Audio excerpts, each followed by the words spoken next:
போதும் என்ற மன நிறைவுக்கு நிகரான செல்வம் எதுவுமில்லை. பொறுமைக்குச் சமமான பண்பு வேறில்லை. மகனே, இதோ பார், வாழ்க்கையில் ஆபத்துக்கள் வராது என்பது உண்மையல்ல.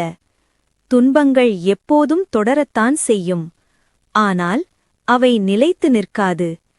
பாலத்திற்கு அடியில் என்றும் ஓடிக்கொண்டிருக்கும் நீரைப் போல் அவையும் நிற்காது போய்விடுவதைக் காண்பாய்.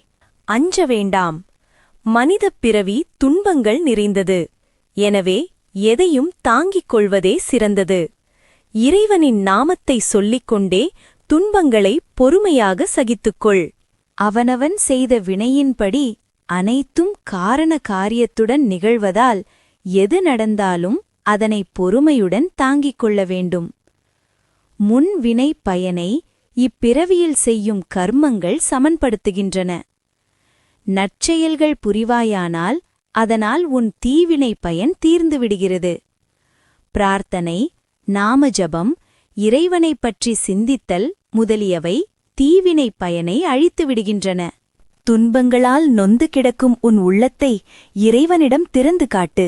நைந்துருகி கண்ணீர் விட்டு அழுது இறைவனிடம், இறைவா, என்னை உன் பக்கம் இழுத்துக்கொள், எனக்கு அமைதியைத் தந்தருள் என்று வேண்டு. தொடர்ந்து இவ்வாறு செய்து வந்தால் படிப்படியாக நீ அமைதி பெறுவாய். பிரார்த்தனை செய்யும் பழக்கமுள்ளவர்கள் மிக எளிதாக துன்பத்திலிருந்து விடுபடுகின்றனர். அப்படிப்பட்டவர்கள் வாழ்வில் ஏற்படும் இன்னல்களால் பாதிக்கப்படாமல் அமைதியாக இருக்கிறார்கள். குழந்தாய், நம்பிக்கை என்பது அவ்வளவு கேவலமானதா என்ன? நம்பிக்கை ஒன்றே முடிவான நிலையாகும். ஒருவனிடம் நம்பிக்கை இருக்குமானால் அவன் தன் குறிக்கோளை அடைந்ததற்கு சமம். என் அருமை குழந்தாய், இவ்வுடல் என்பது என்ன? இவ்வுடல் தீக்கிரையாகும் பொழுது மிஞ்சுவது ஒரு பிடி சாம்பலே. இவ்வளவு அகங்காரம் எதற்கு? அழகே வடிவாக விளங்கினாலும் வலிமை நிறைந்ததானாலும் இவ்வுடலின் முடிவு சாம்பலாவதுதான். இருப்பினும் மக்கள் இவ்வுடல் மீது எவ்வளவு பற்று வைத்துள்ளார்கள். நீ மனிதர்களில் யாரிடமாவது அன்பு செலுத்துவாயானால் அதற்காக நீ துன்பப்பட்டே ஆக வேண்டும். எவன் ஒருவன் கடவுளை மட்டுமே நேசிக்கிறானோ அவனே பாக்கியவான். இறைவனிடம் அன்பு செலுத்துவதால் துன்பமே இல்லை. எப்பொழுதும் மற்றவர்களுக்கான உன் கடமைகளை செய்து கொண்டிரு. ஆனால் கடவுளிடம் மட்டும் அன்பு செலுத்து. உலக அன்பு சொல்லொணா துன்பத்தையே தரவல்லது. கவலைப்படாதே.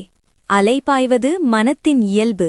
இறைவனின் நாமம் புலன்களைவிட மிகவும் வலிமை வாய்ந்தது.